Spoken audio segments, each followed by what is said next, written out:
All right, time now for another edition of Bite with Butch. Butch, I'm back. Good to be back. It's good to have you back. Yeah. Thank you, Coach.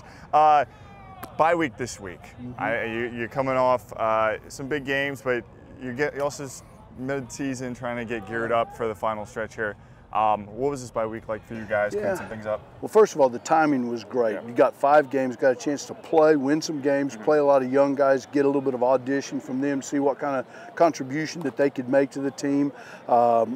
We got a chance to get some of the guys well. We had a lot of guys through 4 weeks of training camp and 5 games that, you know, some hamstrings and groins and things that were not major, but it gave them a chance to recover and do those kinds of things. Coaching-wise, one of the biggest advantages was it gave us a chance to analytically look at ourselves. What are the things that maybe we're falling into a trap of doing some of the things at the same time, looking at down and distance, personnel groupings, and all those kinds of things. So it was a very, very productive week for us.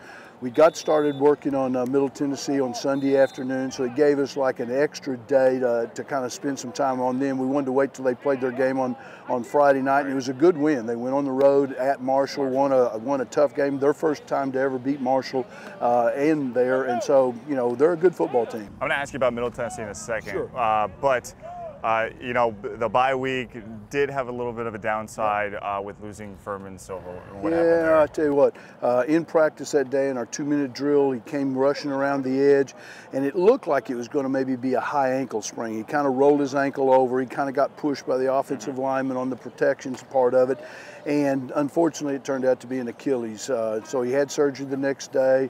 It's one of those things, you know, that the doctor said that the surgery could not have gone any better, that they really think he'll be 100% healthy and well. Obviously, he's be finished for the rest of the season, and it's a big loss. I mean, Furman's one of our best pass rushers. He's a senior leader on the team, so that's a tough part of it. With the new redshirt rules, can he come back for next year? Is that opportunity there on the table? Yeah, it's possible. I mean, we've got to take a look academically. He's on track to graduate in December, so there's a lot of things that kind of got to go into it, and, you know, his health and how he recovers. Okay, now back to Middle Tennessee State.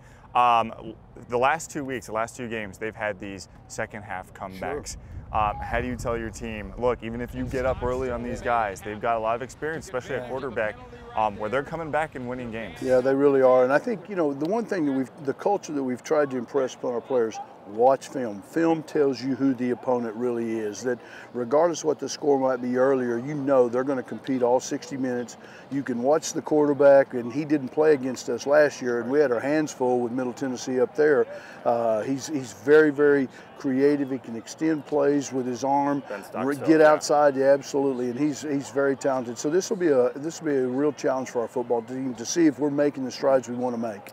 Now, you know, you talk about these challenges, but these challenges will actually mean something, because right now in Conference USA, in that East Division, you guys get this win, you jump Middle Tennessee for that top spot in the division. Yeah, I mean, obviously, you know, preseason-wise, you talk about goals and things you'd like to do, but our kids, they know now that, you know, we're 1-0. We were fortunate enough to win on the road against ODU, but, you know, this is a grind. This next 7 games, you know, you're going to have to put up and perform and earn what you get every single Saturday, and it's really 1 week at a time. It's not worried about 2 weeks from now, 4 weeks from now, or 7 weeks from now. It's all about Middle Tennessee.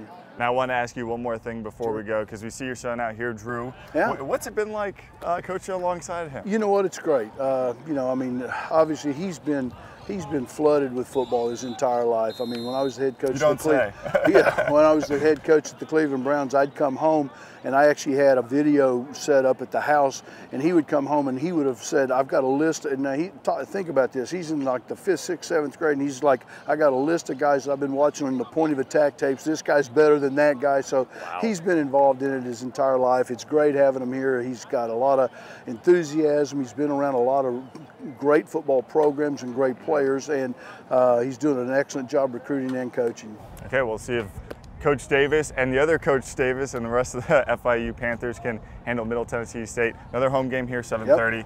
Yep. Need everybody out this weekend. Homecoming. Come rock the cage. You heard the man. Thanks, Coach. Thank you, guys.